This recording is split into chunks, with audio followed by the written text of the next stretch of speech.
Now, for more than 40 years, Bob Proctor has focused his entire agenda around helping people create lush lives of prosperity, rewarding relationships, and spiritual awareness. I'd make him a perfect 10. If I was an Olympic coach, that's the score I would give him. Very energetic and engaging and really very interesting. Bob Proctor knows how to help you because he comes from a life of lack and limitation himself. It's very easy to understand, very straightforward. He makes you want to listen to everything he has to say, very informative. In 1960, he was a high school dropout with a resume of dead-end jobs and a future clouded in debt. One book was placed in his hands, Napoleon Hill's Think and Grow Rich, which planted the seed of hope in Bob's mind. I used to fall asleep through all kinds of things, but man, he's got my eyes on this. A lot of energy, high energy person. In just months, and with further support from the works of Earl Nightingale, Bob's life literally spun on a dime. In a year, he was making more than $100,000 and soon topped the $1 million mark. I like his style. He's genuine. I like what he's teaching. I like what he's saying. Bob then moved to Chicago to work for his real-life mentors, Earl Nightingale and Lloyd Conant. After rising to the position of Vice President of Sales at Nightingale Conant, he established his own seminar company. He's dynamic, he's very intuitive and two-way, the mind is thinking. Oh, I would rate him definitely as a 10. Bob Proctor now travels the globe, teaching thousands of people how to believe in and act upon the greatness of their own lives. Presenting his program, The Science of Getting Rich, let's give a warm welcome to Mr. Bob Proctor.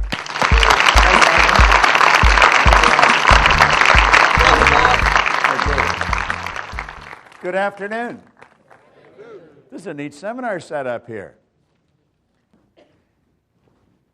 Think of this for a moment. All that's required to put the science of getting rich to work in your life is a decision. Now, you know, most people will look at that and they'll say there's got to be more to it than that. How many of you have been trying to earn a lot of money for quite a long time? How many have difficulty at it? You know, 1% of the population earn about 95 or 96% of all the money that's being earned. And it's a subject that is not taught in school. And when someone comes along and tells you all you have to do is make a decision, we have a difficult time buying into it because we probably worked fairly hard attempting to earn money. Now, I stumbled on this information around 43 years ago. I have been absolutely fascinated with it ever since. It takes up all my days. Some people ask me, what are your hobbies? Just studying this subject. That's all I do. And I have worked all over the world with this, and it doesn't really matter where you go. You can go into different countries, into different cultures. When you get past the culture, people are essentially the same. And I think we all want generally much the same thing. I had a man sit down with me in 1961, and he put an R on the sheet of paper just like what you're looking at there. Then he put 3 letters down beside it. And he said, Bob, let that represent happiness, health, and wealth. And then he asked me if I thought he was a happy guy. And I said, yeah, he seemed pretty happy to me, and he did. He said, have you ever seen me when I was sick? And I had to admit I hadn't. He said, have you ever seen me when I was broke? And again, I had to admit I hadn't. Well, he said, you've got to be one of the most miserable people that I've ever met. And I was an unhappy guy. I was 26. As I look back at it, I think I was an unhappy kid that just grew up and stayed that way. And I believe a lot of people live that way. There's a lot of unhappy people around. I didn't have a terminal illness, but I always had a cold or a headache or a backache or something. And when it came to money, I had a problem. You see, as he said to me, he says, you're striking out in all of these areas. I was actually earning $4,000 a year at the time, and I owed $6,000. Now, you know, that's not an uncommon position for a person to be in. If I took everything I earned for 18 months, nothing to live on, and just paid debt, I would have just broken even. So when you look at that, you know, there's not a lot of hope. I don't think I ever thought I'd get out of debt. It never entered my mind that I could. I never really thought of earning a lot of money. I was just trying to keep the wolf away from the door. You know, the phone would ring every day, tell them I'm not there, you know, or where's the money? And hell, I thought, if I knew where the money was, you wouldn't have to phone me. This was a constant problem. I have often said that you'll be absolutely amazed how much free time you have when you never have to think about money. Do you know that people spend an enormous amount of time thinking about money if they haven't got it? Now, if you have got it, it's a totally different story. And I really believed, I was raised with the idea, if you're going to earn a lot of money, you've got to be really smart. If you're going to earn a lot of money, you have to have a great education. You have to have a lot of experience.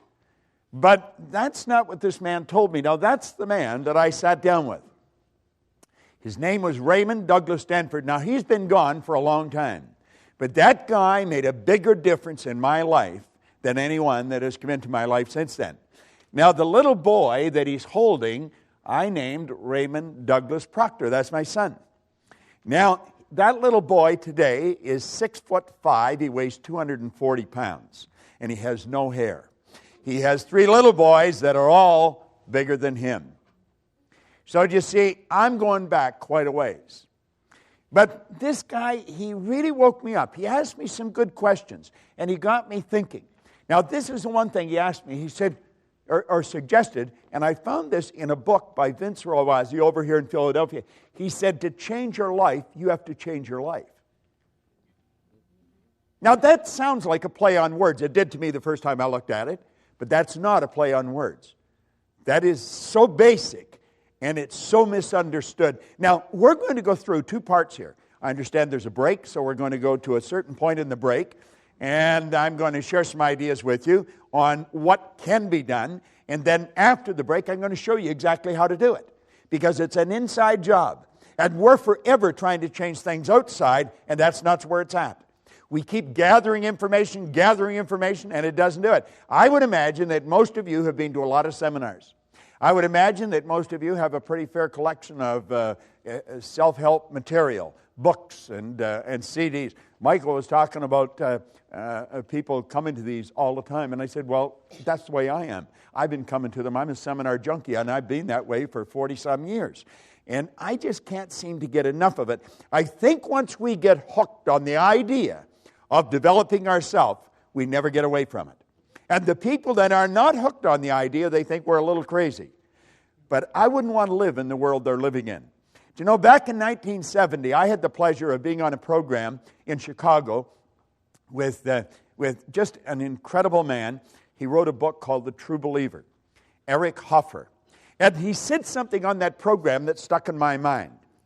He said, in times of change, the learners will inherit the earth, while the learned find themselves beautifully equipped to deal with a world that no longer exists.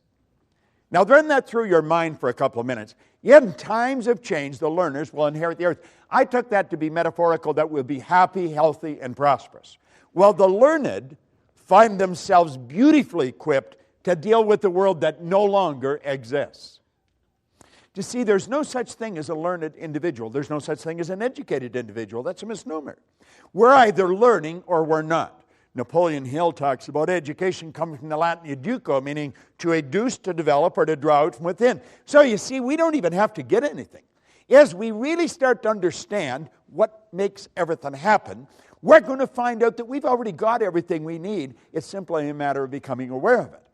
And so Ray suggested this to me, and then he introduced me to the book. Now, the book was Napoleon Hill's book, Think and Grow Rich. I have never stopped reading this book. The book that I carry with me, I've been carrying since 1963, and I read it every day. Now, I think Hubbard pointed out that when you read a good book through the second time, you don't see something in it you didn't see before. You see something in yourself that wasn't there before. Yeah, you see, it's the repetition of the right information that'll really alter what's going on inside, and that's what you have to do. Everybody thinks it's something outside we have to change. We have to change companies. We have to change cities. We have to change jobs. You got to change it inside. If you don't change it inside, nothing happens. Well, I got into that book, and I started to study. Now, he said there's a secret in that book. And he said, if you find a secret in a book, you can have anything you seriously want. Well, I thought that was a gross exaggeration. You know, you can have anything you want. Let me put it in proper perspective for you. I was 26. I had 2 months high school formal education. I had no business experience. I had an absolutely terrible work record. And here I'm reading that you can have anything you want. Now, there's so much about ourselves that we don't know. And as I started to read this book, he said, there's a secret. You can have anything you want if you find the secret. Well, that was sort of like trying to sell me on the tooth fairy. And, of course, I was 26. I thought I was pretty cool. I thought I was wide awake, you know. And actually, I was in a deep hypnotic trance. And I was ready to reject it. But Ray said to me, he said, listen. He said, you're not very happy. He said, you're not the healthiest guy in town. You're always broke. Now, he said, I found out something about money, and he pulled out a big wad of money. He always carried a lot of money, and I was always fascinated with that because I never had any. But at any rate, he said, this stuff can't talk, but it can hear. And he said, if you call it, it'll come. And I thought, God, you know, that's sort of a nice idea. You know, and I was ready to start hollering for it. But he said, you've got to understand how to get it. And he said, you obviously don't understand. Now, he said, the author of this book studied the lives of 500 of the world's most successful people, his entire life. Then he put it in this book. Now he said, I'm inclined to think that he knows something that you don't know. Well, I think he just sort of put me in my place, you see? And so I started to read the book, and I found the secret. And the secret was so basic and simple, everything changed. Do you know, a year later, I was earning $175,000 a year, and then I took it over $1 million a year. I mean, I had money coming in from all over the place. And it happened so fast. Yeah, but he said that in the book. He said, when money starts coming, it'll come so fast and so furious that you're going to wonder where it's been hiding through all those lean years. Well, boy, I thought this is it. You know, and I had it coming in from different countries, from different cities. And somebody will say, well, what were you doing? I don't think it matters what you're doing. I think what matters is how you're doing it. Do you see, Wallace Wattles wrote a book on the science of getting rich way back in 1903. He says, you don't get rich by doing certain things. You get rich by doing things in a certain way. And I thought, yes, you could find two people doing exactly the same thing, and you couldn't see the difference. But one's doing it a certain way, the other isn't. It has to do with intent. It has to do with the energy that you're doing it with. You see, we're taught to be good little go-getters. Go-getters lose. They blow it. We want to be good little go-givers because the law says what you put out will come back. The universe will reward you by law. This is all very scientific. Yet it happens with every person every time. Now, I found the secret, and it was pretty basic. It was simply sit down, decide what you want, write it on a card, carry the card in your pocket, and read it as often as possible every day. So I wrote on the card that I wanted to have in my possession by New Year's Day of 1970. I gave myself a decade to do this deal. $25,000. I really didn't believe it would happen. But you know something? I kept reading it. I don't know why, but I kept reading it. I did exactly what the author said. I kept reading the card. And I kept reading it, and I kept reading it. Now, because I kept reading it, I started to think of earning money. Prior to that, I was thinking of debt. If you had asked me, I'd have said I was thinking of earning money. I wasn't. I was thinking of debt. If your goal is to get out of debt, I guarantee you'll probably be in debt till you die. Because we become what we think about. Yet whatever you think about, you attract. You literally magnetize yourself to it. That's all I was ever thinking about was debt. But I started to think of earning money. Somebody said there's good money cleaning floors. So I said, I'm not proud. I'll clean floors. Well, I started to clean one office. Then I got another one. Do you know in less than 5 years, I was cleaning offices in Toronto, Montreal, Boston, Cleveland, Atlanta, London, England. The thing took off like a rocket. Now, what really changed? I think something inside shifted, but I didn't know what it was. And I bought this book, and I was giving it to everybody. And nothing happened in their life. Then I got into Earl Nightingale's condensed narration of the book. And I would drive around with a portable battery-operated record player, and I would keep playing that record over and over and over again. And everybody was starting to wonder about me. Proctor's listening to this guy talk to him, and he's saying the same thing because it's on a record. I mean, he doesn't change the story. And I'm listening to this, and I'm reading the same book. I was starting to wonder about myself. But everything just kept changing, kept changing, kept changing. And I'd give the record to people, and I'd give the book to people, and nothing happened. So I reasoned that someone had to know why I changed, and they've either written it in a book or they're talking about it. So I made up my mind I would read every book that was ever written if I had to, but I was going to find out what happened to me. And I have never stopped studying. Now, some of what I found out, I'm going to share with you. And since Michael is trapping this on a DVD, you'd be wise to get it and watch it over and over and over again. No, seriously, because what I'm going to share with you is probably the most valuable information you could ever lay your hands on. And I often mention I've got license to brag about everything I talk about because none of it's mine. I have just gathered this information from some of the wisest people in the world, and I have been absolutely obsessed with trying to figure out why we do what we do. And, of course, you don't even have to be too quick. If you study the same thing for 40 or 50 years, I mean, you're going to start to learn something about it. So that's what we're talking about. Now, I want to suggest that you make up your mind you're going to get in what we call the success zone. It's a way of thinking. Now, get this. If 95, 96% of the population are blowing it, if 1% of the population are earning about 95% of all the money, you're not going to get a whole lot of people agree with what you're doing. Most people are going to look at you kind of strange. What are you going there for? You went there last month. What are you listening to that for? You listened to that before. What are you reading? What do you read the same book over and over for? They don't understand. And you see, they're advertising their ignorance by the questions they ask. When we get into the success zone, everything in our life starts to change. But understand this, you're going to be a bit of an oddball. You're out of the box. You're not one of the masses. And when you get out of the box, your whole world starts to shift. So as we go through this, let's think. Let that little yellow dot on the screen represent your level of awareness. This represents your level of awareness. This is what you're aware of. Now, everything you've got in your life, everything, your relationships, your money, everything, is an expression of your own level of awareness. See, people that earn $50,000 a year are not earning 50 because they want 50. People are earning 50 because they're not aware of how to earn 150. People that are suffering from headaches, they're not suffering from headaches because they want to suffer from headaches. They're suffering from headaches because they're not aware of how to eliminate the headache. It's their head. They made it ache. They can make it stop. So you see, it's awareness we're after. Now think of this. If that little dot represents our awareness and it's responsible for everything we've got in life, just think of how your life could change if we magnify it just a little bit.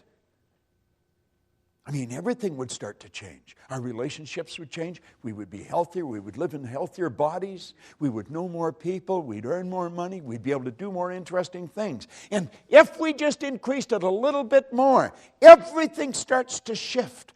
Well, I've been living this way now for 40 years. It's absolutely fascinating. I celebrated my 70th birthday last week. I got more energy than most people, 20. I have absolutely no intentions of slowing down. People should say, you should slow down. That's a bunch of crap. We should speed up. We've got more power. Do you know the most erudite scientist alive can't even guess at what you and I are capable of doing? No one knows what we're capable of. All the power is omnipresent. That's within you, within me. Slow down. We're just starting to warm up. What we want to do is calm down. You can go at warp speed and stay very healthy if you stay relaxed. And that's really the secret. Now just imagine we expand our awareness a little more.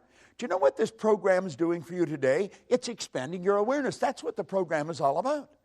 Every time you come to one of these programs, your awareness is widened. Your world starts to change. You think, oh yeah, that's pretty interesting. And it just keeps getting bigger and bigger and bigger. Our awareness keeps changing. Do you know that no one knows how much money you're capable of earning? There's no one can even guess at what you're capable of earning. We want to become aware. We're like we are because we're not aware of how to do it better. We know how to do it better. Every person in this room intellectually knows how to do a better job than they're doing. Everyone in the room knows how to earn more than they're earning, but they're not doing it. You see, having the knowledge is not the deal. Having the knowledge. I mean, what I remember when I was a kid, a school teacher would say to me, Bob, why'd you do that? I'd say, I don't know. What do you mean you don't know? You know better. I know. Why'd you do it? I don't know. I was in the Navy. Every commanding officer, Proctor, why did you do that? I don't know, sir.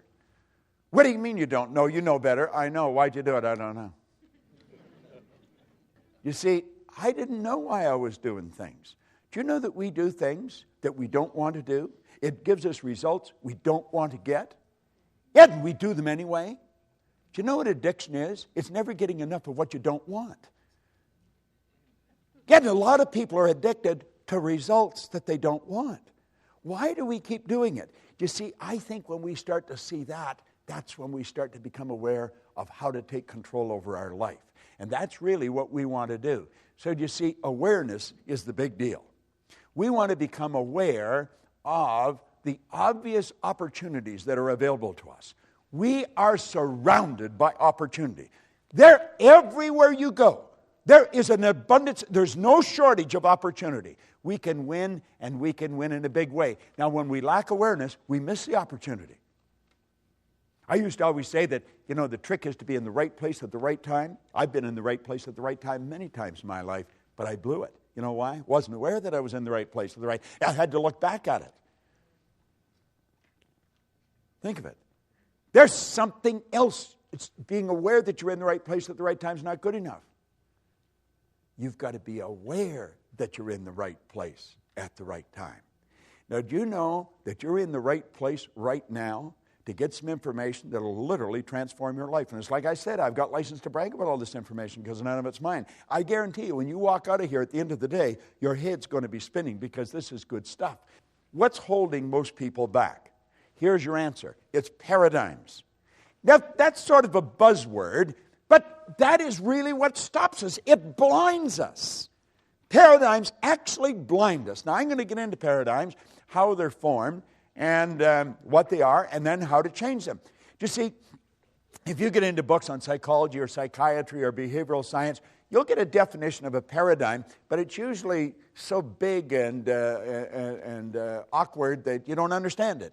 The book was probably written for other psychiatrists or psychologists or behavioral scientists, and the average layperson doesn't understand it. I had great teachers, and they broke everything down into the simplest possible form. And I found out that paradigm is nothing but a multitude of habits. When you wake up in the morning, you move into action. There's a routine to everything you do. There's one to everything I do. If you're living with someone, you could set your clock by that person, and they by you. When I put my foot in my pants, I put my right foot in first. I don't know which one you put in first, but I do know this. If I put my left in first, I'd probably fall over. I would be staggering all over the place. Why? It's programming. That's how programmed we are. We're programmed to drive the car the way we drive it. We're programmed to dress the way we dress, to walk the way we walk, to talk the way we talk. Our whole life is written program in here. And you know something? We didn't even write the program. We didn't even write the program. Do you know that they're other people's habits? You and I are the product of somebody else's habitual way of thinking. It's genetic and it's environmental. Why do you think you look like your relatives? Do you think it's an accident? It's what's programmed right into the genes at birth. Yet we grow up and we live that way. Why do we speak the language we speak? Do you know that if you had been taken out of your home and moved to the suburbs of Beijing when you were an infant, you'd be fluent in Chinese and have absolutely no knowledge of the English language? But by the same token, if somebody had been taken out of Beijing, put here, same thing would have happened. We're programmed with other people's prejudices. We're programmed with their limitations. Do you know that most of the limitations we've got, we don't even know where they started? I'll give you an example. When Linda and I first met, we were out shopping, and I said, you know what I would like is turnip. She said, okay. So I picked up a turnip. And she said, what are you going to do with that? I said, I'm going to eat it. Well, she said, I'm not eating that. Well, I said, why not? She said, that's the root of the turnip. I said, it's the what? I had never heard it called a root. It was always just a turnip. Well, I said, what do you eat? She said, we eat the green of the turnip. I said, my God, we give that to the pigs. Well, she said, we give the root to the pigs. I don't even know if I ever saw a turnip green.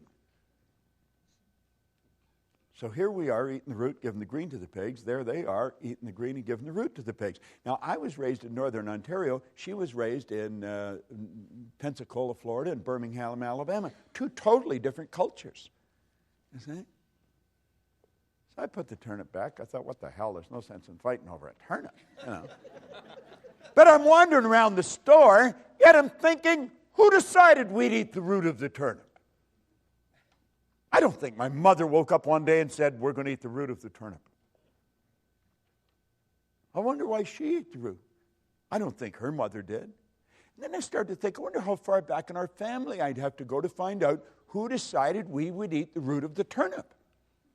How far back I'd have to go in her family to find out who would eat the green of the turnip. And then I started to think, it really doesn't matter. But the principle behind this is huge. Because, most of our habits are like that. They really are. Now, think of this. What do most people do when they begin to have financial trouble? This is paradigm talk that I'm dealing with here. What do? I'll tell you exactly what they do. They lower their standard of living to meet their income. That's a bad idea. That is a terrible idea. Timidity is not a strategy for the new economy. We're living in a new economy. Remember, you cannot move forward when you're cutting back. Yet, why do we do it?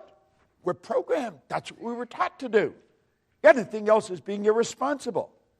Well, let's think of this for a moment. Successful people take their income up to meet their standard of living. Do you know why? They understand how to do it. And if you don't understand how to do it, you're in bad shape. But when you do understand, you don't need to cut back. Never need. I've been working pretty closely with a fellow. In fact, we just come back from Europe. We were over all through Germany and over into Finland. And he had had a bit of trouble with money here just within the past year. And he was put his house up. He was going to sell it. I said, what the hell are you selling your house for? Well, he said, I can't afford to keep it. I said, you can't afford to sell it. Now, I said, you've got to make a decision right now. Do you like the house? Yeah, I don't want to sell it. Then don't sell it. Just figure out how to earn more money. And so the two of us got working on it, and his problem was solved. It was simply a decision. Well, that's all we need. See, we're living in a new economy. The economy that you and I were raised in, that's not the economy we're living in anymore. It's a totally different world we're living in. But we're still operating with all the old habits. Now, Gates said one thing is clear. We don't have the option of turning away from the future. You don't have that option. No one gets to vote on whether technology is going to change our lives. It's here. This is the deal. You either fall in line with the new rules or you're going to lose. It's that basic and it's that simple. There's nothing complicated about it. You see? Now, here's three great questions. You want to remember this because this can change your life like night and day. It's so basic and so simple, you could miss it. One, what am I doing? What am I doing? Number two, what works? What works? Number three, what doesn't work? Now, when we've analyzed this, let's make up our mind that we're going to stop doing what doesn't work and take all that energy and that time and put it into what does work. Do you know if that's the only thing you got out of this entire meeting this afternoon, it could be worth millions to you. Literally millions. I picked this up. I don't know if I heard it or I read it, but there was a man who had an engineering company. He did about $10 million a year. It wasn't a big company, but it wasn't a corner store. And he died. His wife had nothing to do with the business. She never went around the business. So everybody just assumed when he died, she would sell the business. But she didn't plan to sell the business. After the funeral and things slowed down, she went into the company and she called all the heads of departments in, and they're the three questions she asked. What are you doing? What works? What doesn't?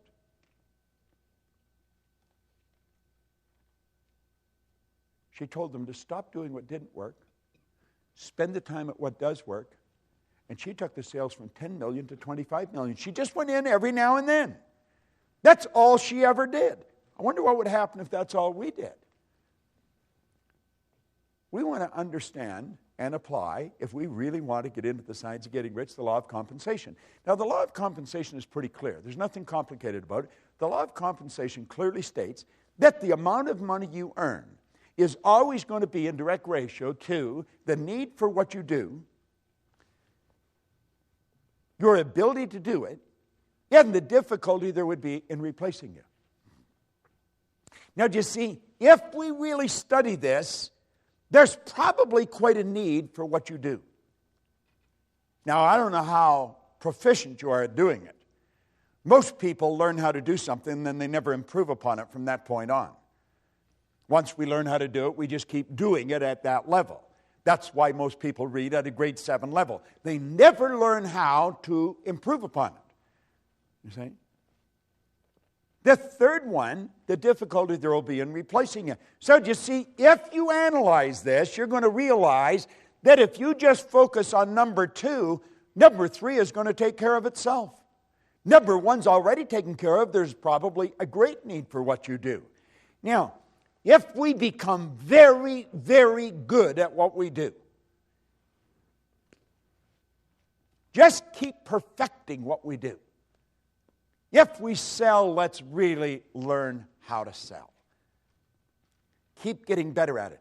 You would become very difficult to replace. Now, I've always felt for salespeople, and I would imagine quite a few of you are in sales, you want to learn to master your presentation. Most people make a terrible sales presentation. Just absolutely terrible. That's why they don't do very well. I have gone into companies and watched sales go up by hundreds of millions of dollars, and we tell the people not to work as hard. See, we've got the idea in our mind, if you're going to earn more, you've got to work harder. Bad idea. Now, think of this for a moment. I want you to think about your financial success. And don't think for a second that you can't change it. You can change it. You can change it dramatically. But really think about your financial success.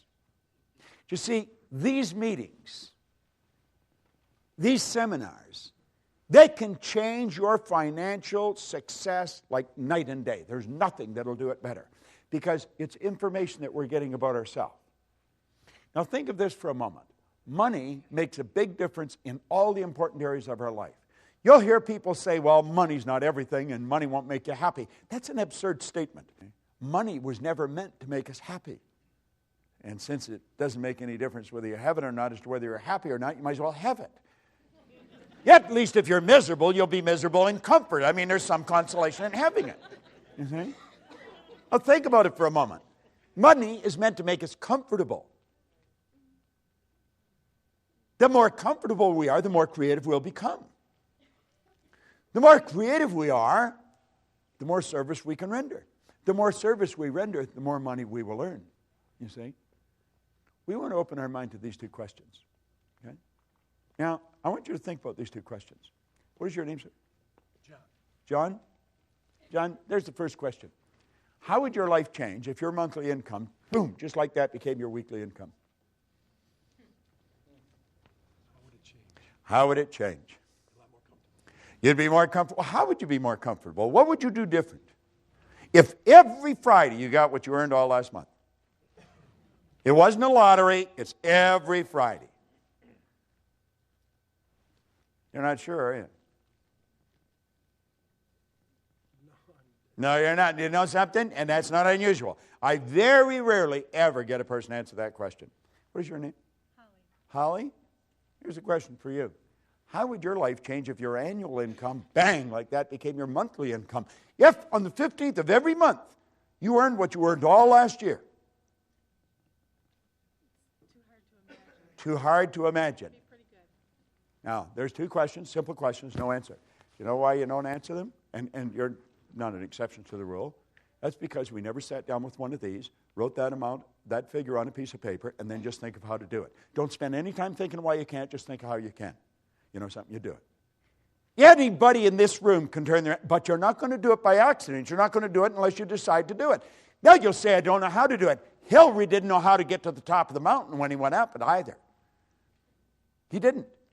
He tried in 51 and he failed. He tried again in 52 and he failed. Yet in 1953, he and Tenzing Norgay stood on the top of the world. Now, I have worked with him on 2 or 3 occasions. He's just a nice guy. The only thing different in him that I could see in me is his size. He's got a hand that would just wrap right around my hand. Big guy. No one had ever been to the top of that mountain. Do you know 1,000 people have been up there since?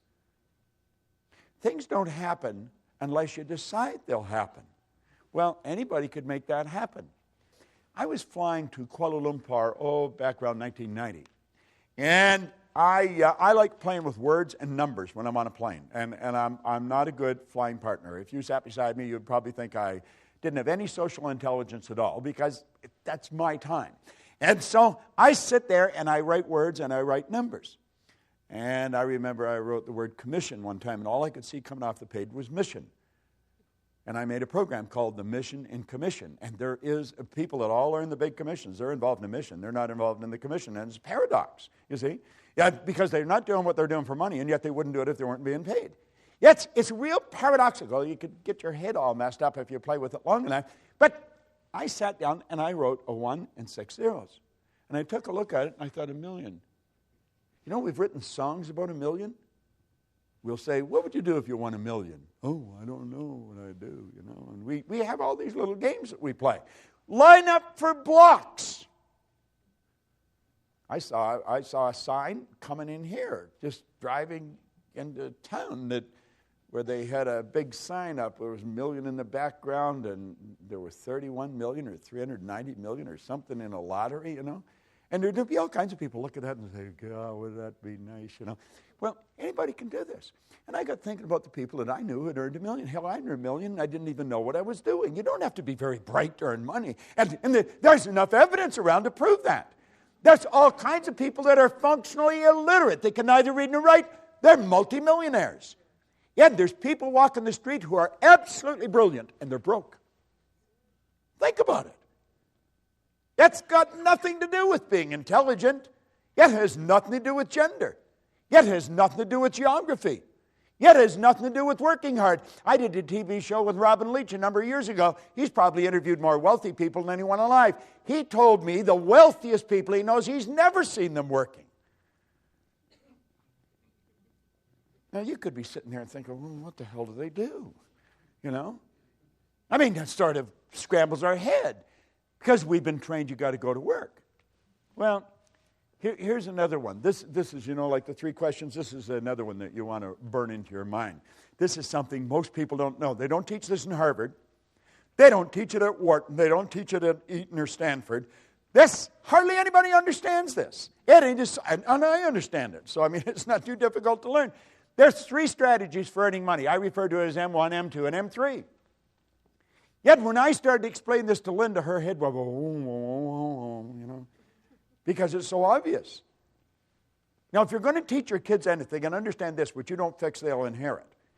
If you're going to teach them how to earn money, because if they're not earning any, they're going to have a bad life.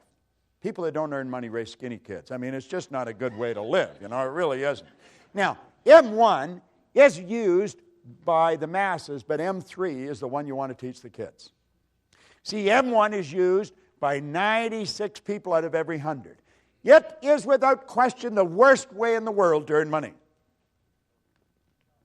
It's working, that's right. It's trading time for money. Now, if you have any money later on in life by following this strategy, it's at the expense of a life. You have been earning a bit and you've been squirreling some of it away, but it's at the expense of the car you want. You never drive the car you want. Most people look at a car and they think, oh, and I ever like to have that. And while they're thinking why they can't have it, somebody else is thinking to buy the whole dealership. You see? Yeah, they're using the same mental faculty and they're drawing on the same thought power. This is a terrible concept. Trading time for money. You will never get ahead of the game doing it. M2 is a good strategy, but it's only used by 3 people out of 100. That's where we invest money to earn money, which is the probable reason why there's only 3 people out of 100 using it. Investing money to earn money. Now, some people are very good at investing money. They do very well. Most people are not. The ones that are doing it, the ones that win at it are in the minority. Now, this is the one I stumbled on way back in the early 60s. Had no idea what I was doing. No idea. But it happened.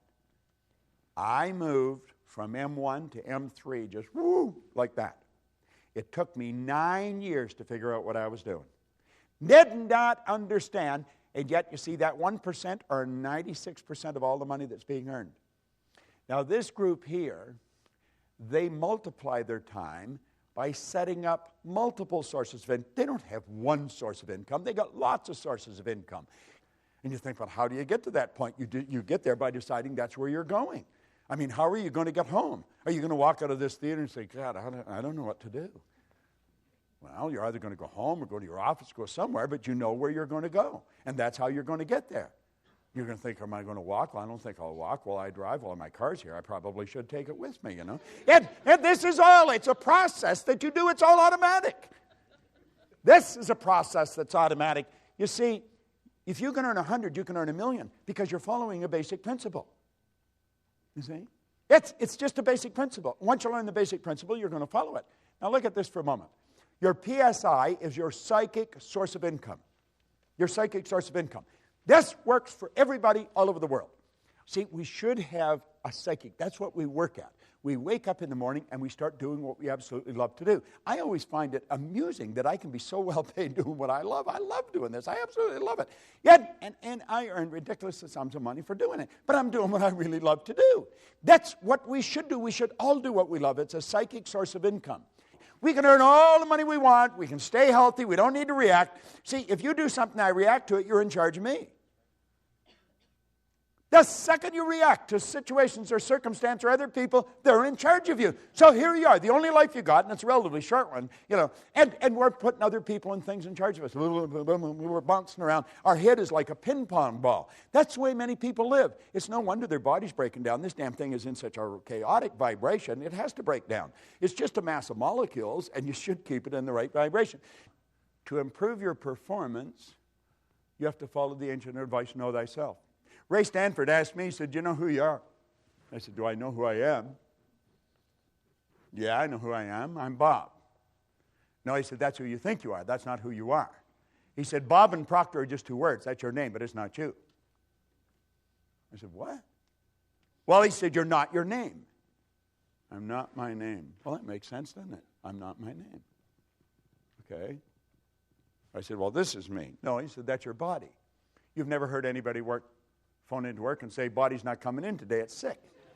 You've never heard anyone say, am hand or am leg. We say, my hand, my leg, my name, my body. These are all things we have. He said, your results.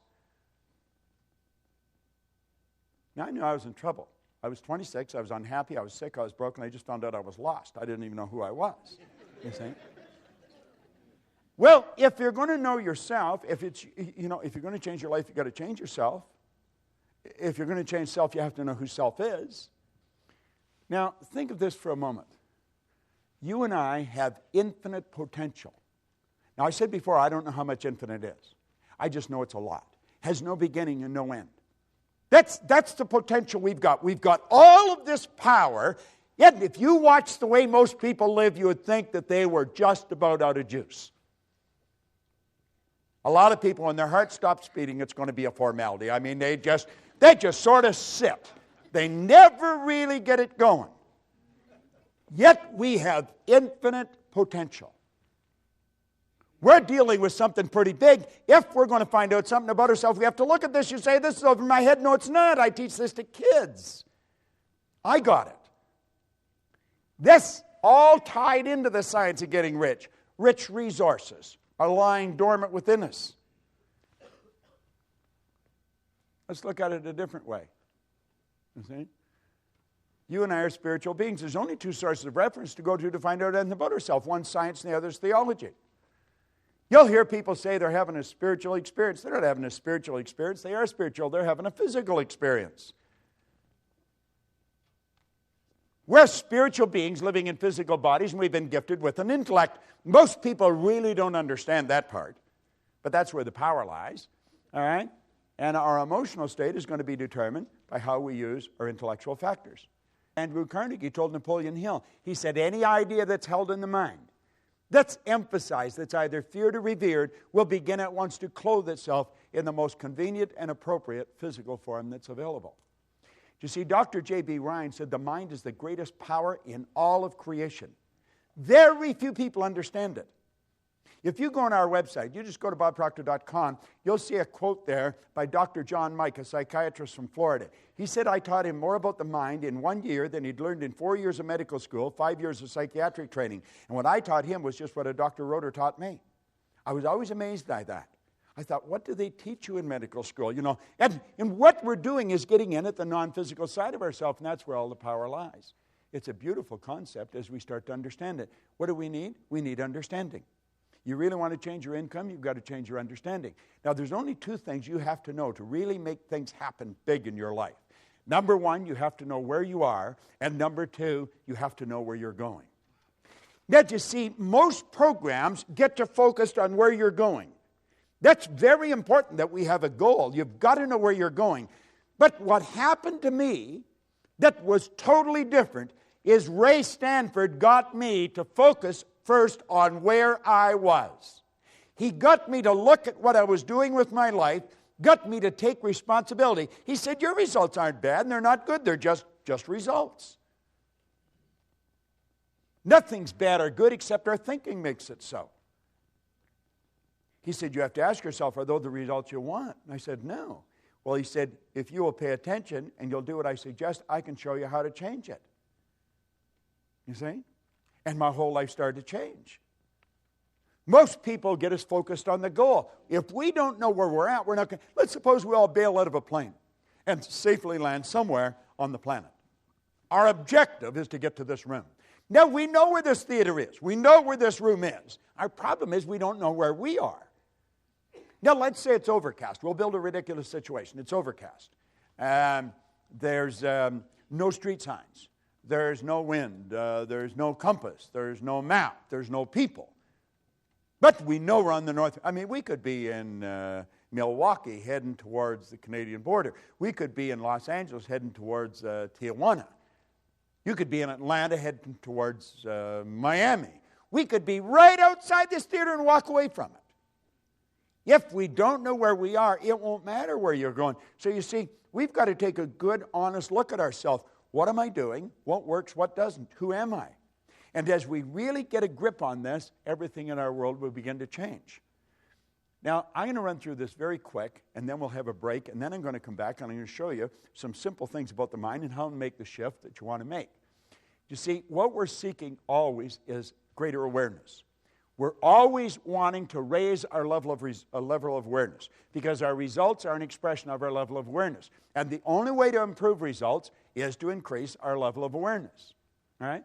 Now, effective goals inspire us to move to increasingly higher levels of awareness. Now here, yes, what you'll find that people say they want. They want greater health, happiness, peace of mind. All these results are the result of a higher level of awareness. So it's awareness that we should be seeking. We want to raise this, and everything else starts to happen. It happens like unadulterated magic. That's what happened to me, and I couldn't understand it. Now, there's a basic law that said everything in life is either growing or dying. It's either create or disintegrate. So you're never going to stay where you are. Your results are going to get better or they're going to get worse. It's create or disintegrate. No one stays where they are. Now, the truth is, I think most people get a little better and a little worse. A little better and a little worse. When they get a little better, they're forcing it. But force negates. You see, there's something inside of you that's urging you to grow.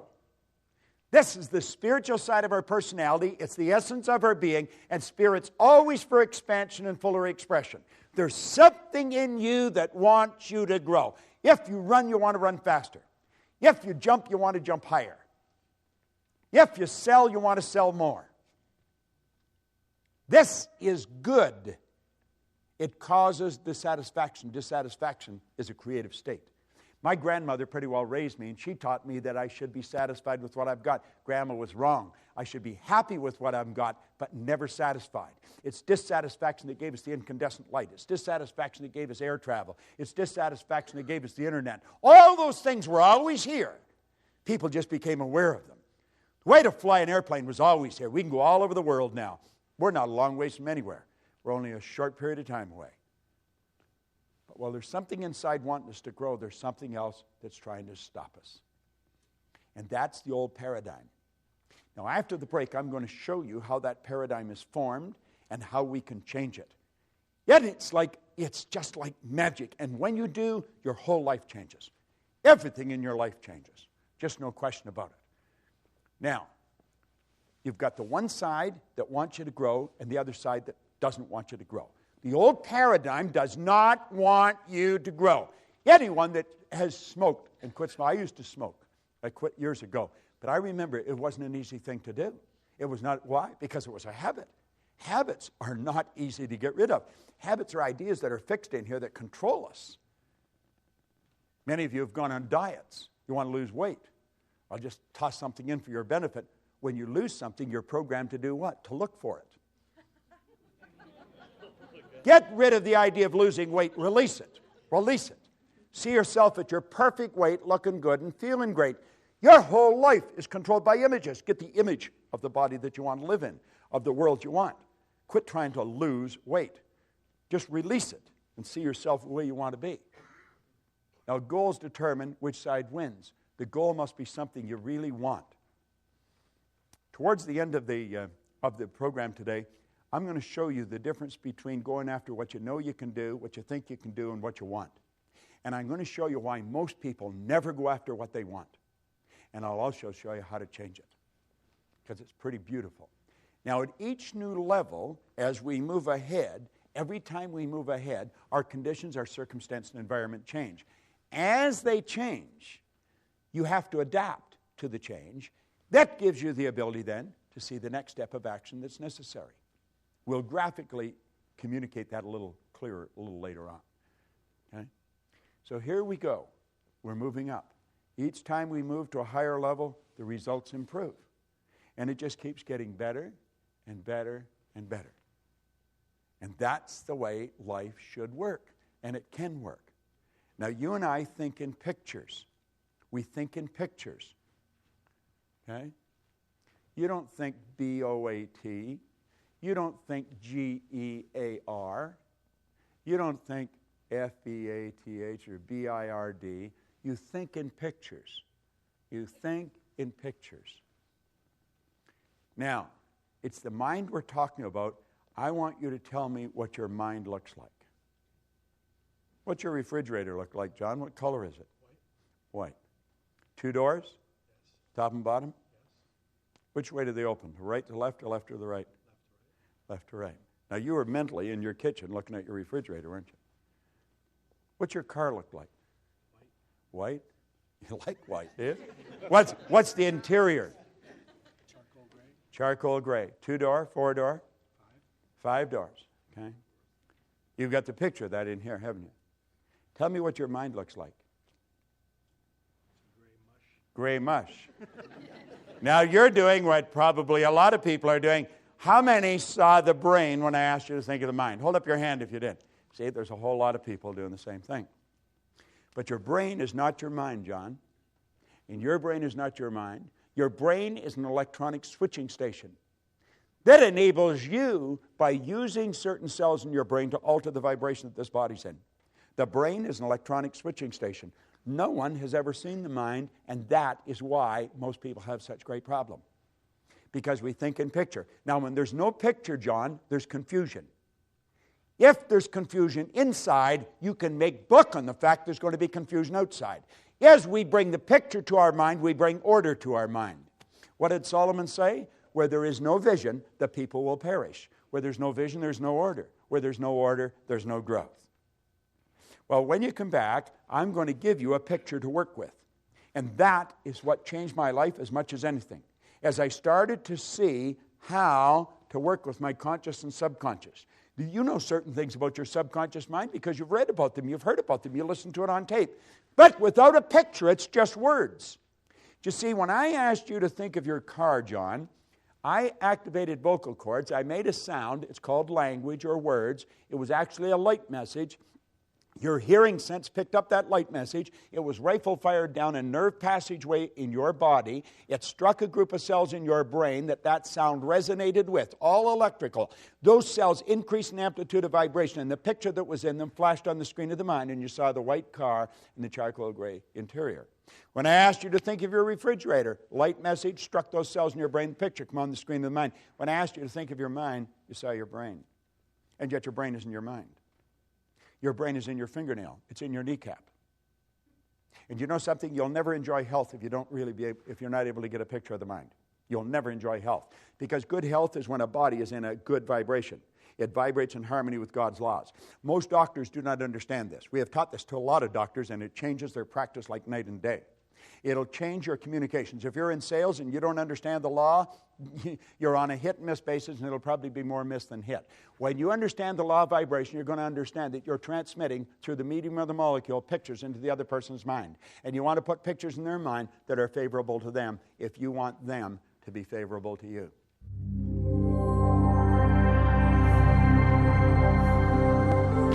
All right.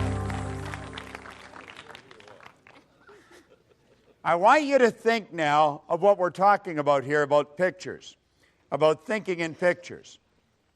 If you're going to rearrange the furniture in your room, you get the picture of where you want things, and then you move the furniture there.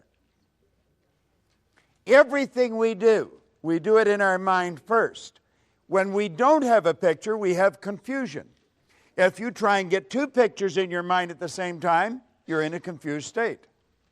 So, when we start thinking about ourselves and we realize we're spiritual beings, we live in a physical body, we have an intellect, that becomes a bit of a problem. How do you see that? How do you get all that? And it becomes too confusing, so we stop thinking about it. Now, this is what I call a magical graphic. This is the genie. This picture, or this drawing, was made by a Dr. Thurman Fleet in San Antonio, Texas, back around 1934.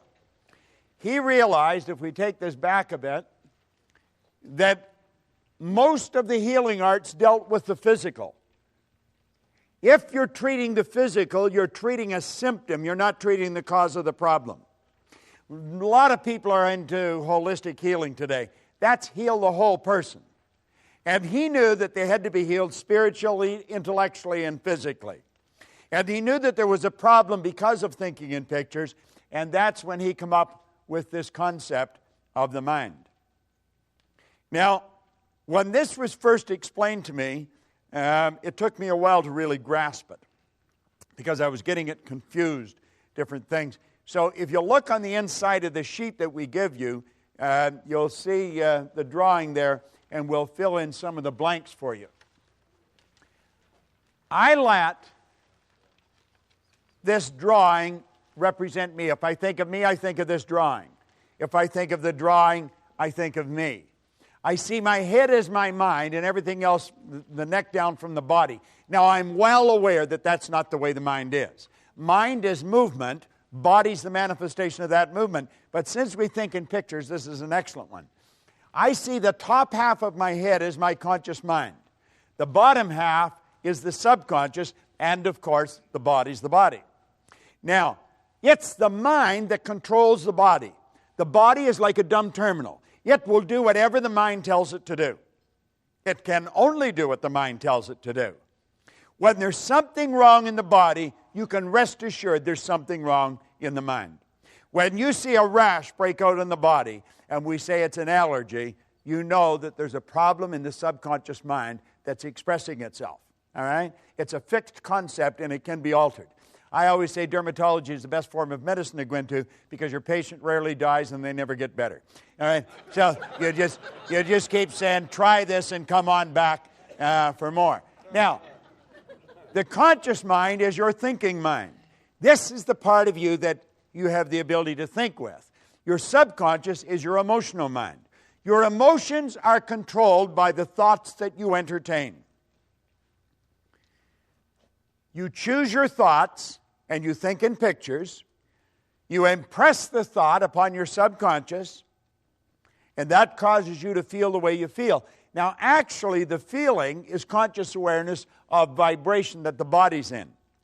Because whatever is impressed upon the subconscious controls the vibratory rate of the body. The body moves into action, and your actions produce your results. Now, just see, it's the results that most people are trying to change. The results are something outside of us. Now, what we're talking about is the mind. All right? Now, James Allen said, until thought is linked with purpose, there's no intelligent accomplishment. Just the information isn't going to do it. You've got to have a purpose. You've got to have a purpose that is so big, so all-encompassing. That's why you get up in the morning. That's why you go to work. Now, your vision is how you're going to execute your purpose, and your goal is how you're going to execute your vision. But you want to get this little book by James Allen. It's called As a Man Thinketh. It's a little book. It was written in 1903. It is a classic. We have a coaching program, and I coach people a year at a time in this coaching program, and one of the first things I do, I send them this book. I send them that one, and I send another one to them. One is to get them out of the box, to get them to think very big, and the other one is to cause them to monitor their thinking. And as you get into thinking, as a man thinketh, you'll start to monitor your thinking. We've got to become aware of what the heck is going on here. Earl Nightingale used to say if most people said what they were thinking, they'd be speechless. And I'm inclined to agree with him.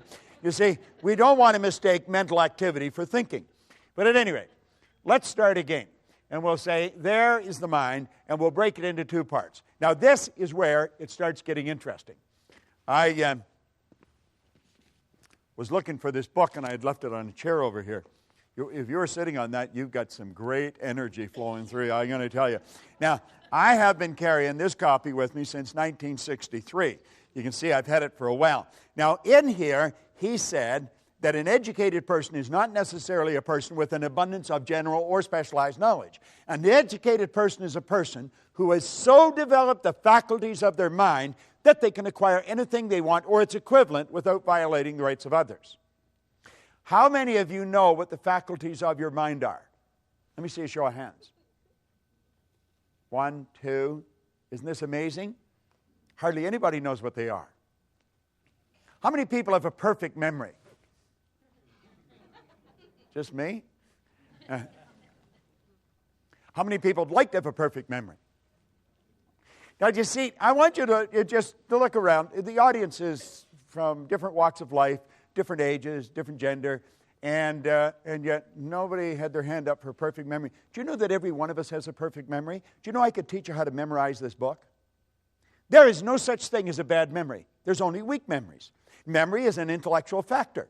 And you develop your memory the same as you develop your body, through exercise. If I put this arm in a sling and left it there, I think you know in a relatively short period of time, it would be rendered useless. If at the same time I was lifting weights with this arm, I'd have big, powerful muscles here. Now, it's fairly obvious I haven't done either of these things, but if I had, you know exactly what would happen. It's the same with our mind. What happens? People going around, I got such a rotten memory. You don't have a rotten memory at all. You have a perfect memory. Where did you get the idea you had a bad memory? Well, when you were a little kid, you heard your parents say, I got a bad memory. What do? I got a bad memory. You just mimic them. There's no such thing as a bad memory. You have many marvelous mental faculties. And he said, an educated person is not necessarily a person with an abundance of general or specialized knowledge. An educated person is a person who has so developed the faculties of their mind that they can acquire anything they want or its equivalent without violating the rights of others. Yeah, we think, we can't have anything we want. Oh, yes, you can. Every religion teaches you that. All science teaches you that. Where'd you get the idea that you can't? Well, you probably got it from your next-door neighbor, who probably doesn't know much more than his next-door neighbor. So we put these two back together, the conscious and the subconscious mind. Now, we have been programmed to live through our senses. We go by what we see, hear, smell, taste, and touch. And that's pretty well the way we were programmed. You see, they are like little antennae that are hooked up to our conscious mind. They're just like antennae, picks up information from our outside world. So this is the way most of us live. We look at our bank account, that tells us where we're at financially. We look at our report card, that tells us where we are intellectually. A report card just tells you where the child's mind was for a few minutes on a given day a few weeks ago. Has nothing to do with the person's level of ability to move ahead. Nothing. We take IQ tests. IQ will change something like the weather. That's true. You can change in a person's IQ. their intelligent quotient. It can be changed. We know so little about ourselves. You go all through school. We think the important thing in school is to get the person to understand 2 + 2 = 4. That's not the most important thing at all. Most important thing is to start to understand yourself. The important thing is to keep the important thing the important thing. We got to get it right inside. All right? Now, let's look at this. We have what we call the intellectual mind. Now, there's one of your intellectual factors, perception. Let's look at this for a second. What is your name, sir? Mike. Mike? I'm going to tell you there's nothing printed on this book, Mike. Am I right or wrong? You're wrong. You know I'm wrong. There's no question in your mind. You can see it. Isn't that right? Right. What is your name? Joe. Joe? I told him there was nothing on the book. Am I right or wrong? Could be. Well, it could be. I'm saying there's nothing printed on the book. Am I right or wrong? Right there. Correct. Right there. Now, you see, it's a matter of perception. It's not a matter of right or wrong, is it? What you see is something on the book. Isn't that correct? Right. What I see is nothing on the book. No, but you see this? You say, well, that's a cute little trick you pulled on Mike.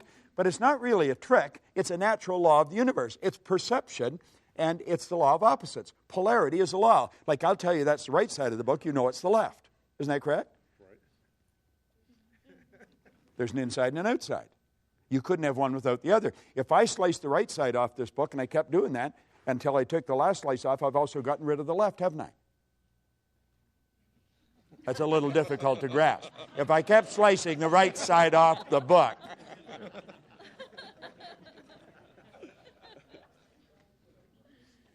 You see, most of us have a perception problem. When we say, I'm right, you're wrong, you're right from your point of view, they could be right from their point of view. So it's not a matter of what's right or wrong, it's what works.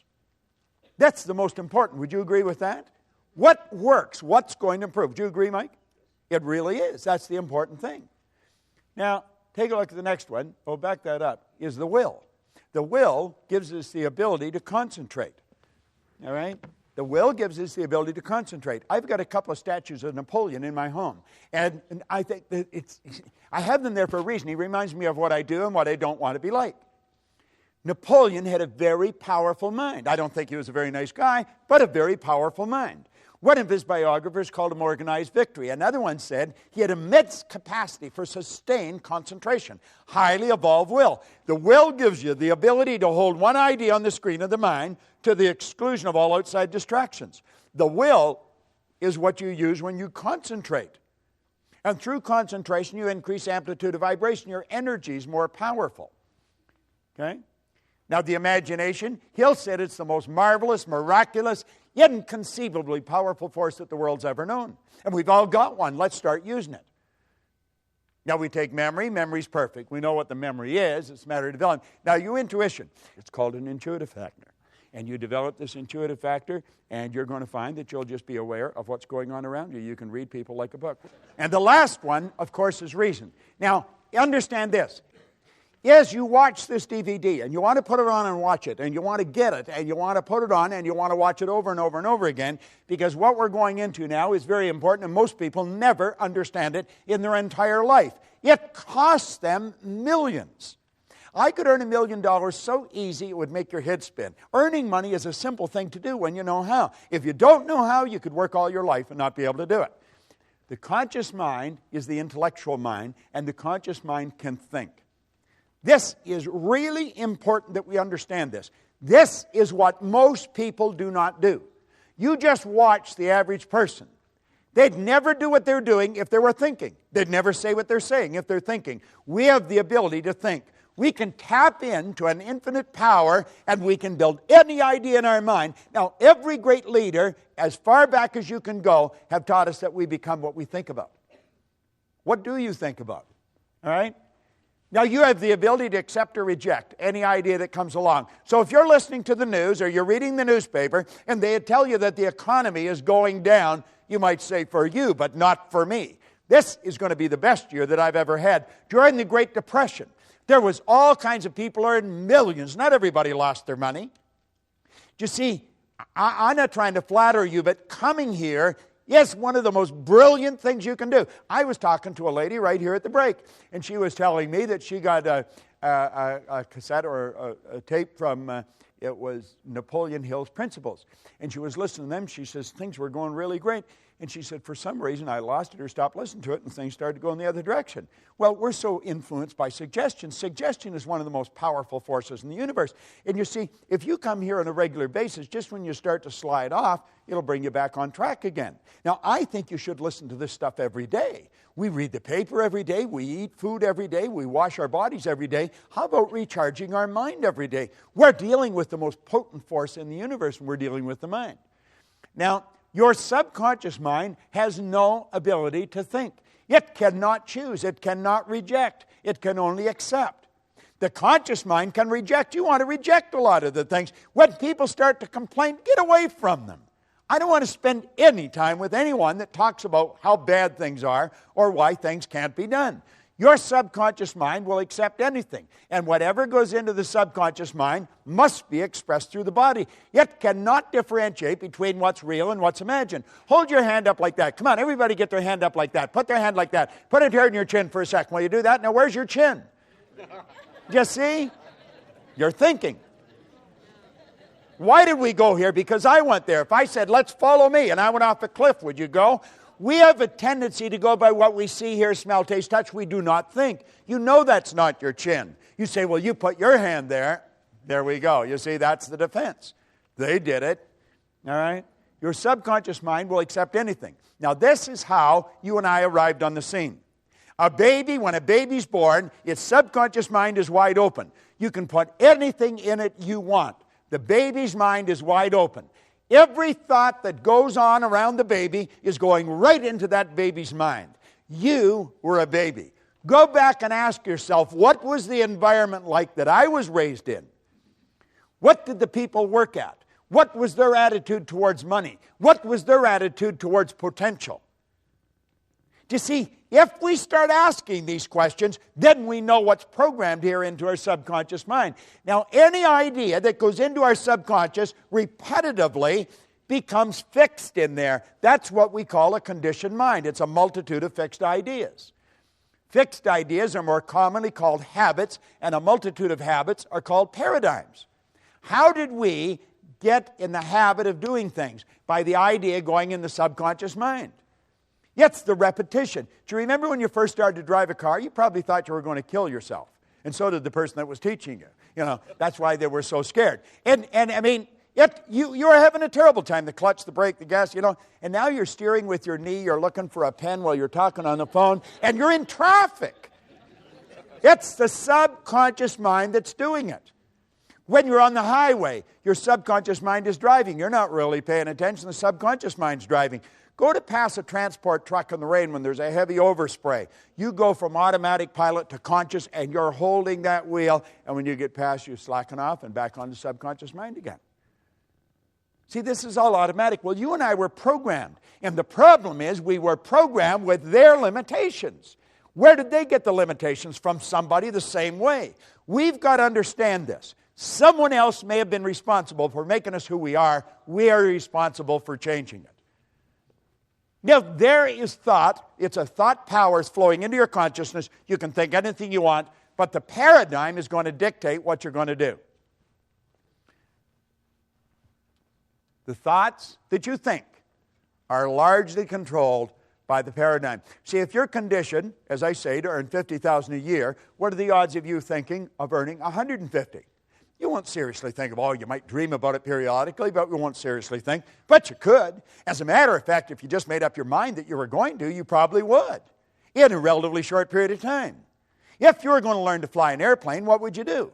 You wouldn't go to your hairdresser or your butcher or somebody. You'd go to a real good flight instructor, and you'd do exactly what they tell you. Why don't we do that with money? That's the one point that everybody's agreed on, is you become what you think about. All right? Now, the thought flows in, or the power for thought flows in. You choose the thought. You can think anything you want.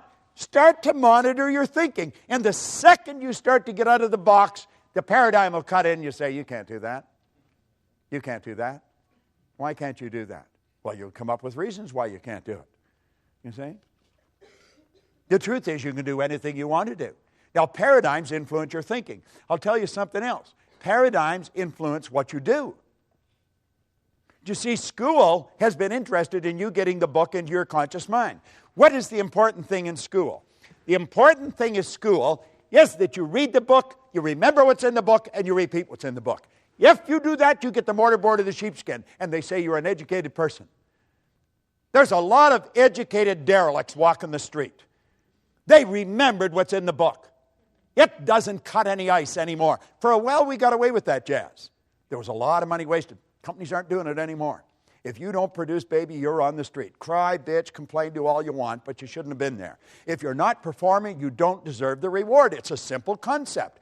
And if a company's paying for people for non-performance, then the company's going down the tubes. School has us programmed to believe if we can repeat it, we've got it. Well, that ain't so, because you can repeat all kinds of stuff, but the paradigm's still controlling your behavior. You see? School gave us the knowledge. However, school never taught us how to alter the paradigms.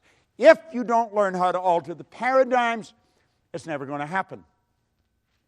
Got to alter the paradigm. See, you want to improve your results, or you wouldn't come here. I don't think you're coming here because you had nothing to do. I think you're all very busy. The people that have nothing to do, they wouldn't come here. It's a bit of a paradox. They're the ones that need it more than you do. All right? Now, what does the program tell us to do? This is the way we are programmed. The starting point is results. We look at the results we're getting. The results cause us to think the thoughts we're thinking. This is a formula for losing, by the way, but this is the way we operate. You look at the x-ray. You look at the bank account. You look at the present relationship. If you're letting present results control your thinking, you're on a losing track. The thoughts cause the feelings. The feelings cause the action, and the action produces more of the same. If you're having financial problems today, you probably were a year ago. If the student's getting an D average in school, they probably did last year. We think we've got to cram more information. No. Put the books away. Sit down, teach them something about themselves. Get them to see themselves as an honor student. Get them to relax, totally relax when they write the exam. They've got all the information there and it'll flow out. They've got to start to see themselves as worthy of the good life that they desire. When I left public school, Miss Strawn, who was a nice lady, she said, Bob, where are you going to go? And I said, I'm going to Malvern Collegiate. Oh, Bob, don't do that. Go on over to Danforth Tech, get a trade. You'll never do well in the business world. I got people like Price Waterhouse, Prudential, some of the largest companies in the world. They'll pay me anything I ask to go in and work with their executives, and I would never do well. Miss Strawn was wrong, but I believed what she said until I was 26. And consequently, I never tried to get a good job. I always had a dumb job, hated the job. I remember working for a guy in the West End of Toronto. He was not a nice man. He really was not a nice man. Of course, I was poor as a church mouse, so I didn't even have a car, and I had to go from the East End to the West End in busy traffic and in cold weather all the way across the city to work for a guy I really didn't like, to do something I absolutely hated, and all the way there I was afraid I was going to get fired. Now, this is nuts. This is insanity. Do you know that there's a lot of people like that? Right in this building, there's people like that. Doesn't make any sense. They're starting with the wrong end. They're letting the present results control them. Think of this for a moment. Your starting point should be ideas. Let's let the present results dictate where we've been at. Let's learn something about ourselves. Let's start with the idea in our mind. What do you really want? Let that idea then dictate how you feel. How you feel is going to control how you act, and how you act is going to produce the results that you're getting. That's the way you improve the results. And then you look at the improved results, you adapt to the change in the conditions, circumstance, and environment, and then you start out with a new idea. You see, it all boils down to decisions. It really does. You got to make the decision that you're going to change. Now, do you know what your habit pattern for many of you? Your habit pattern brings you to this building. It brings you to these seminars. But many of you come here and you go back and you do exactly the same thing. I want to suggest that you make a decision today. You make a decision that you're going to change the whole deal. I talked about a gold card. Well, we've given away a lot of gold cards. We put them in a plastic sleeve so you can carry them loose in your purse or your pocket. And you got to decide what you really want. Now, I'm going to show you how to go about that. And when you then write what you want on it, you'll see that the only thing you put in future tense is the date. And that is because we don't know how long it takes to reach a goal, although we guess fairly accurately. And that is governed by a law of gender. The law of gender decrees that all seeds have a gestation or an incubation period. When you plant a seed, you don't get the flower or the fruit right away. When the seed for the baby's planted, it takes approximately 280 days. Well, remember where the non-physical and the physical is all hooked together? Well, the idea is a spiritual seed. It's made from exactly the same stuff the physical seed's made from, and it's subject to exactly the same law. We just have not developed the awareness of what the gestation period is, so we guess. And oddly enough, we guess fairly accurately. Everything else on the goal card should be written in the present tense. I am so happy and grateful. You've already got it in your conscious mind, and as you get emotionally involved, you've already got it in your emotional mind, and it's only a period of time till it moves into form. You've got to make the decision. So you start out, your goal. That's the idea. You see the goal. This is where I am. And then that will dictate the kind of feelings you have. You see? That'll dictate your actions. And that'll produce the win. Then you build another big, new, exciting goal. Now this is all, it's so basic and it's so simple and yet so misunderstood. But you can understand it. You see, you want to make the connection between your mind and your prospect's mind or the other person's mind, because that's where you make the connection. You make it on a mental plane. That's where the sale's made. Those of you who are in sales, it's all made. It's a mental thing. It's not, we may think it's physical. It's not physical at all. The physical is just the expression of something that's already happened. You want to practice about 15 minutes a day. Get your performance down pat. I know a few movie stars that are pretty big ones. And you know something? They do this so beautifully. It's called imagined reality. When you watch a movie star at work, they're living the part. You see, they're not just reading a script. They're not just repeating memory work. They took the script, they read it, they reread it, they reread it, they memorized it, they internalized it, they became it. Yeah, and it's perfect. That's what we want to do. We want to write our own script. And most people don't understand that. Now, this is very important. We're going to go through it very fast. You're either living in ignorance or with knowledge. Now, we're all living in both. We know certain things, and there's certain things we don't know. Now, let's stop and think, because this is very powerful. You can think anything you want. Most people that don't understand something, they have a tendency to doubt and worry. Doubt and worry. They have taken a power that was unadulterated, it was without form, and we've given it form, a negative form. We built a negative picture. We take and we internalize that negative picture. It sets up the only emotional state it can set up, sets up a vibration of fear. Now, fear can only be expressed through the instrument that you're living in, your body. And so it expresses itself in what we call anxiety. Now, anxiety is not expressed, it's suppressed. Yet the suppression then turns to depression. This person's on a losing track. Don't even know what they're doing. The depression turns to disease, and the disease turns to disintegration. Now, that's a process. That happens so fast, the person doesn't even know what's going on. And you know what's causing it? Ignorance is their problem. What are they taking for the anxiety? Valium or something like that. We got them on Prozac or Valium or some other drug so that we got them so stupefied that they don't even know they're doing it to themselves. Should we educate them? I think so. What is education? To educe, to develop, or to draw from an end. Let's bring out something in the person. Let's go back to our thinking. We want to develop understanding. There is only one way to develop understanding, and you're doing it. You're studying. There is no other way of developing understanding. That's what these programs are all about. Solomon said, in all your getting, get understanding. Understanding is what leads to faith.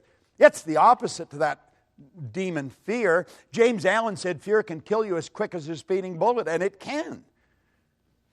The faith base is expressed through the physical being in well-being.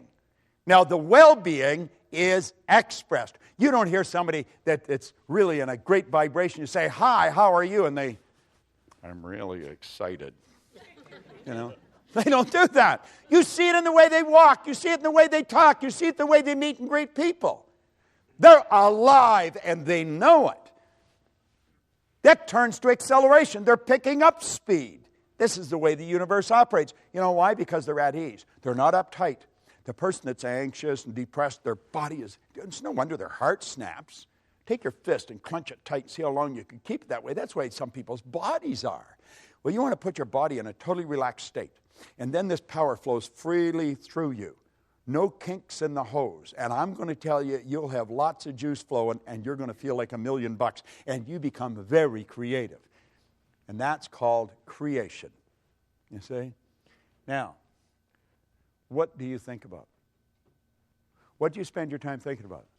Most people spend their time thinking about just whatever's going on around them on a given period of time.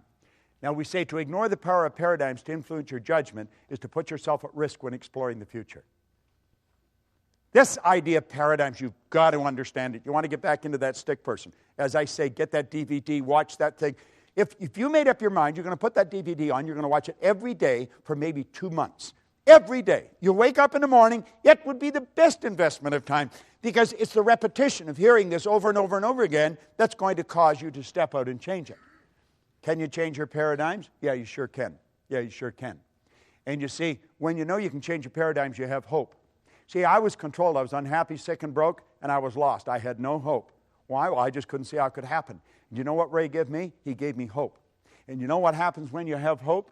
That means that you have options. Now, what a difference. I love this. What a different story people would have to tell if they would adopt a definite purpose and stand by that purpose until it had time to become an all-consuming obsession. I love that book. I truly love it. Most people are extras in their own movie. They really are. You know, it's sad. They write the script. They're the casting agent. They're the director. They're the producer. They're the executive producer. They do the whole deal. And they give themselves maybe a walk-on, maybe a line if they're really gregarious. But most of them just stand there and they look at the stars. They think, God, I ever wished I could do that. We could do anything. Anything we want. See, what we want to do is say, what do I really want? Not what do I think I can do, what can I afford, what do I want? Life is not a practice run, you know. You're not going to get another bite at the apple. This is the deal. This is it. I remember one time we were down in Atlanta on a speaking engagement when I worked with the Nightingale Corporation, and Earl got up and slowly started to move across the room. And somebody said, what are you doing? He said, I was just thinking, that's the way most people go through life. They tiptoe through life, hoping they make it safely to death. It's true. That's the way most people live. We want to step out and do the thing we really love. Now, here's a lesson for you on goals that is absolutely incredible. So you'll want to remember it.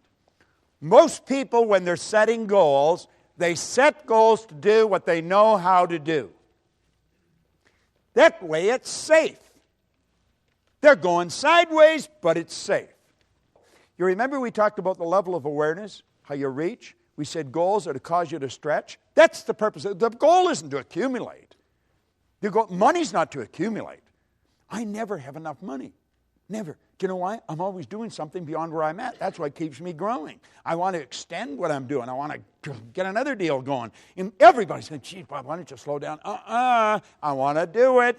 And so and then you've got to attract more, you see. You've got to keep going. Quit going after things you know how to do. Now, understand this. People do not resist change. They don't. Do you know what people resist? Being changed. See, if I try and force change on you, the wall comes down. But if you decide to change, no problem. We say people resist change. They really don't. They resist being changed. Now, let me tie this into that. You hang out with people that you're comfortable with. You're on the same frequency as them. What we say feeling was conscious awareness of vibration. So you hang out with people that are in the same vibration as yourself. If you're miserable, you're not happy with happy people. You got to be with miserable people. If you're happy, you're not happy with miserable people. You got to be with happy people. You don't find the big producers hanging out with the little producers. And you don't find the little producers hanging out with the big producers. You don't find rich people living in the slums. You don't find people that have no money living in where rich people live. You are attracted to people who are in harmony with you. That's the law of attraction. That's the way it works. Like energy attracts like energy. Now, the people you're mixing with, if you're setting goals to do how you know how to do, that's where they're at. Now, when you go to move ahead and you say, I'm going to go after something bigger and better. And as you go after it, they don't want you to. If you gave them a polygraph and really sucked the truth out of them, they want you to win, but they don't want you to leave. Do you know why? They would have to adapt to your absence. They don't want to do that. They don't want you to leave. Do they want you to win? Yeah, but they don't want you to leave, and you can't win if you don't leave. You're thinking, geez, this is true. You can relate to this. Now, we sit down. We're going to stretch. We're going to go after what I think I can do. And we get our slide rule out and we get the whole deal. And we get the plan. You've got to have a plan. Wharton teaches you got to have a plan. Harvard, you've got to have a plan. So we get this plan. Then we go down to the office place and we get a folder and we print it out on our color computers. And we got our pie charts and our graphs. And yet it's all in color. We got a plan. Man, are we proud of our plan. But you know something? We don't go anywhere. You know why? No inspiration. Here we're going after something we think we can do. God, we're stretching, but there's no inspiration. And there's no support. The person that you're leaving isn't going to support you, and you're not inspired because you're just doing what you think you can do. You got the plan, though, but the plan ain't going to do you any good. It just won't work. Now, if you go after what you want, you're going to fantasize. And you've been taught that's a no-no. When you were a little tiny girl or boy, you could fantasize. The mom would just leave you there and let you play with the pots and pans, and you did all kinds of great things with them, and you were fantasizing. But when you went to school, the teacher come down, pay attention. You were being bad. You weren't paying attention. Your mind was wandering. You left the room. You left your body there, but man, you were on a trip. And they punished you. Now, you don't have to punish a person for so long, they'll stop doing whatever it is that they're doing to get punished for. So now we have these great big companies, and we got little wee creative departments. Why? We don't want people to be fantasizing. Fantasy is where everything started. This building was nothing but a fantasy at one time. Somebody got the idea of putting a whole bunch of theaters under one roof. They said it'll never work. So we go from what we know we can do to what we think we can do, but there's no inspiration, and so we go back to what we know we can do. And we get bored there, and we go back to what we think we can do, but there's no inspiration and no support till we go back to what we know we can do. You see? And that's the end of the story. We're all screwed up, and we don't win. You see? But the seminar said, choose a goal. I choose the goal. It's what I thought I could do. Got to play it safe. You got to be realistic. This realistic jazz is for the birds. All right? Look here. There's the 3 stages of creating the life you want. And if you want to go after what you want, you've got to fantasize. So you start out here, and you build a fantasy. And you see yourself doing what you want. Doesn't matter how you're going to do it, you build the fantasy. You see the picture. Doesn't matter where the money is. Now you've got to turn that fantasy into a theory. Before you can turn it into a goal, you've got to pass a test. The theory, now it's an idea in our conscious mind. We're really putting our higher faculties to work on it. But we've got to pass a test. We've got to ask, am I able to do this? If all things are possible, if this is an orderly universe, and if we have all the power within us, yes, I'm able to do it. Don't know how, haven't got the foggiest idea, up to here in debt, don't know where the money's coming, but yes, I'm able to do it. The second question, am I willing? Am I willing what? Am I willing to pay the price? If you're not prepared to pay the price, you don't deserve the reward. I remember my wife started her own business, and she was over her head. And I would go into the bedroom, and sometimes she'd actually get into bed and get under the covers and pull them over her head. She literally did that. And I'd go in and I'd say, what the hell are you doing? I'm scared. No. Well, what are you scared of? I don't know. Well, I said, why don't you quit? Well, then she'd get angry, and she'd end up, and away she'd go. You see? And now she's got to the point where a little bit of fear doesn't bother her anymore. Now, did I do the same thing? Well, I didn't get in bed and hide under the covers. But, God, I used to pull the drapes. Ooh, it was terrible. Am I willing?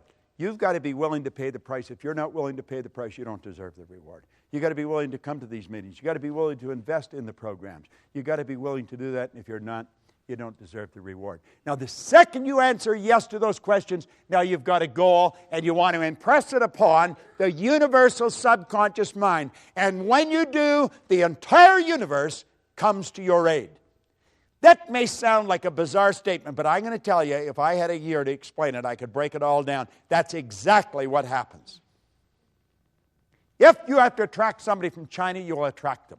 We're not in this room by accident. You know, we're all supposed to be here right now. You're always in the right place for the right reason at the right time. And that idea will begin to move into form, and it'll turn into what we call a fact. And when you've done that, then you're in the position to build bigger and better fantasies, and that's called a creative process. You don't have to know how you're going to do it. You only have to know you're going to do it. So here's the deal.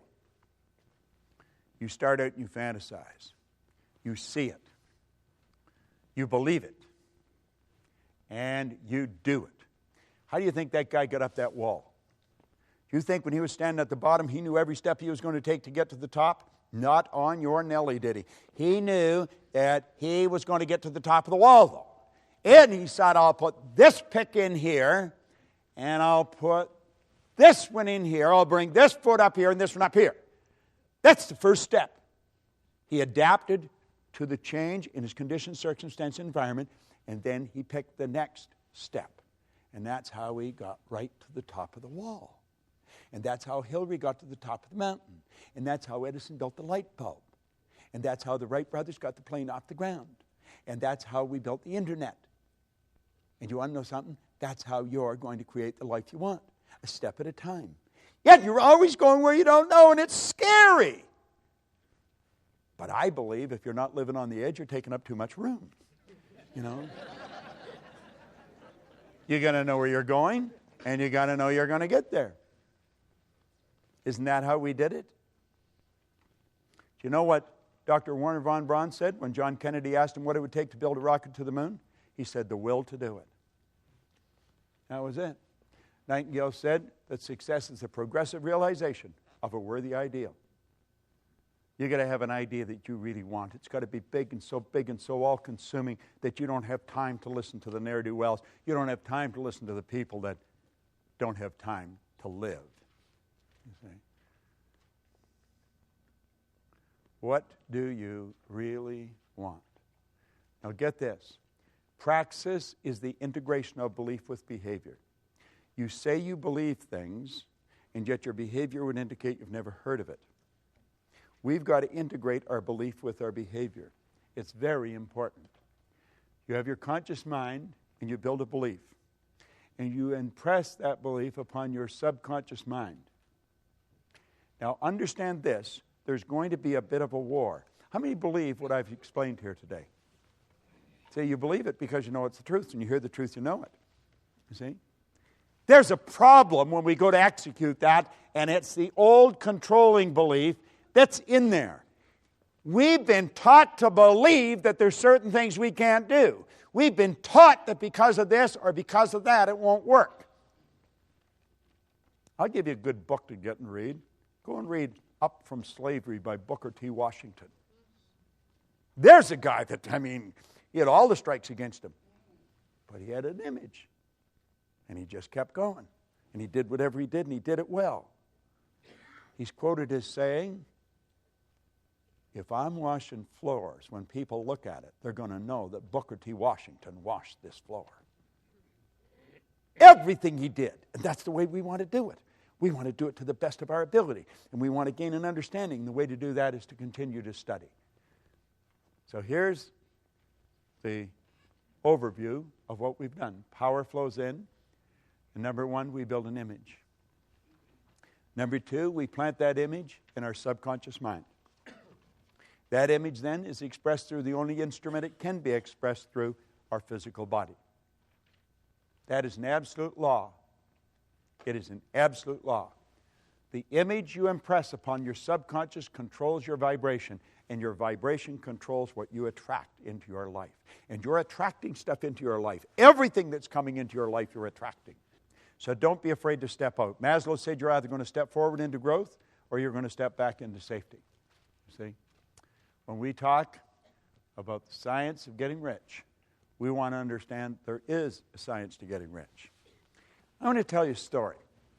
I was flying to Malaysia, and I was playing with the calculator. I always play on a plane with words or numbers. Now, if you go to Kuala Lumpur from Toronto, it's 25 hours in the air. That's a long ride. If you go any further, you're coming back. So, you've got quite a trip that you're taking. Well, at any rate, I'm on the plane, and I'm fooling around, and I write $1 million down, just 1 and 6 zeros. I thought $1 million. And I had earned $1 million. I had earned $1 million a year a long time ago. And I know a lot of people that have earned $1 million, and most of them are not overly bright, And there's some of them who are absolutely brilliant, but they're not all that bright.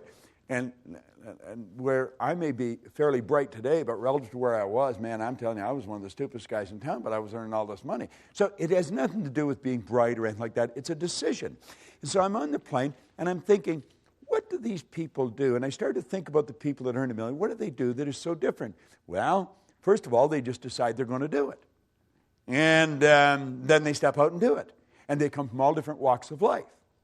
But all the ones that I knew that did it are all locked into this. Michael and I were talking. We were talking about people being seminar junkies. And I said, I've been a seminar junkie for 40-some years. And I wouldn't want to be any other way. I feel sorry for the people that are not. Because, you see, that is a very crude way of saying that a person's really into the development of themselves. Well, I took a look at the people that earn the money, and I thought every one of them, without exception, are really locked into studying. They never stop studying. They have just magnificent libraries of CDs and now DVDs and cassettes. I've got it right back to the records and the old record players. I've got them all. I've kept them all. The record player they used to drive around with in Vic Conant's office in Chicago, I took it down and gave it to him one day. But, I thought, we should teach people to earn $1 million. And so when I got off the plane, now this is way back 1990, I got off the plane and I got on the phone. And I phoned Mark Victor Hansen, and then I phoned Val Vanderwall, who's gone now. And, it was the middle of the night here, but I wasn't thinking of that. The clock had turned around. And I got them out of bed, but I got excited, and I was telling them what I was going to do. And they said, geez, it's a great idea. So there was a bunch of us. There was Jack Canfield and Mark Victor and Vanderwall and Lee Poulos. And there was a group of us, and we put together a program, and we taught it in Hawaii. And we were teaching people to earn more money. Now, we knew how to earn it, and we were teaching the other people how to earn it. And one of the things we were teaching them is you got to lock in to study. You got to study every day. We eat every day. We wash ourselves every day. We get dressed every day. There's certain things we do every day that's religious. You've got to study every day. You've got to allocate a part of your income and a part of your time to your own development. And that was part of the lesson. And they all knew that we did. Take that Think and Grow Rich book. I read that every day. So at any rate, we started, and Jack and Mark come up with an idea, and they said, Proctor, we're going to do a book. And we had brainstorming sessions going, and they said, you got lots of stories, give us some stories. And he said, we're going to write a book. And there was a gal there, Cindy Spitzer. I remember, I don't know if she ever got credit for this, but she was from over on the East Coast, around Philadelphia somewhere, and she said, you should call that Chicken Soup for the Soul. And so they're going to write 101 stories, and then we're going to package it and sell it. And I say, that's a pretty cool idea. And Mark says, we're going to sell 50 million of them before the turn of the century. And I'm thinking, well, I'm a pretty good thinker, but that seems like a little far out to me. If you sell $1 million, you're doing pretty good, but 50 million, and you're going to do it before the turn of the century? Well, they didn't sell 50 million, they sold 74 million. And it was considered the publishing phenomena of the decade. Now get this, they didn't write anything. They never wrote any books, none. They had other people writing the stories, sending them in. They had somebody else collating, somebody else editing, somebody else publishing, somebody else selling, and they got the money. You know why? It was their idea. Now, this came about, it's called intellectual property, and it came about because they study and they expanded their mind. And that's what you're doing here. Now, we said that most people are extras in their own movie. You're no different than Mark or Jack or Bob or Lee or anybody else. You're exactly the same as them. And what you want to do is make up your mind when you go home. You're going to lock in and you're going to get your chicken soup concept. The DVDs on this are what you need. You've got to get on, order them, and start watching them. Lock yourself in. You don't have to watch the whole thing. Just take a section of it. But take 15 minutes every morning, or do it like you exercise your body. People go out walking. They do it at the same time. Same number of times every day. Well, get into this. The beautiful part about this is it's all being recorded. You know that 66% of what I've said you'll have forgotten by tomorrow morning? 90 to 100% of it will be gone within a month. But if you keep repetition, if you keep programming it into your mind, you're going to find that you'll start to do it. That's what the actors do. I know a number of actors, pretty big names. And you know something? They're ordinary folks just like you and me, but they become great actors because they program the script into their mind until they become the script. And that's what you want to do. Some of this information, it's worth millions. I don't know if you realize just how valuable it is. I have been studying it for 43 years with some of the most brilliant people in the world. You got the whole thing locked on a little disc that you can watch and listen, and you go over and over and over, but always doing it thinking towards a goal. Phenomenal information. Don't for a second walk out of here without making a big decision that you're going to do something with it. I want to congratulate Michael on the work he's been doing. He's been doing it for a long time, and he does a good job. And I don't know anybody else anywhere in the world that's doing this. And now, of course, he's even topped what he's doing by putting it all on DVD. Lock in, build yourself a library of these things, and then take time every now and then. Sometimes you take a couple of days and just do nothing but totally saturate your mind with it. And you're going to find it'll pay huge dividends for you. The people that I was working with that were in the millions, they're just ordinary people like you and me. But the difference is they get the idea and they apply it. They apply it. They apply it. And it's in application. It's not just studying. It's in application. Thank you very much. Thank you.